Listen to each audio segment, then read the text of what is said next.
સોનલબેન સેવક છે. હું અત્યારે એકલી જ છું, મારા હસબન્ડ નથી. મારે 2 બાળક છે, તો મારે ઘર ચલાવવું અને છોકરાઓને એજ્યુકેશન આપવું બહુ મુશ્કેલી પડતી હતી.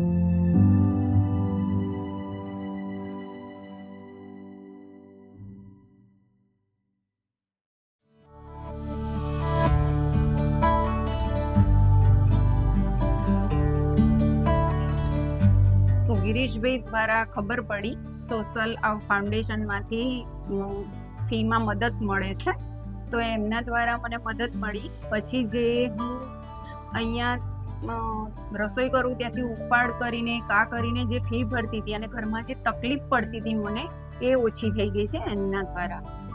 હું જાતે ભણેલી નથી, પણ મારી ઈચ્છા એવી છે કે મારા છોકરાઓ ખૂબ આગળ ભણે અને આગળ વધે. એ બદલ જે આ મદદ મળી છે એવી બધાને મળે અને અમને પણ આગળ મદદ મળતી રહે.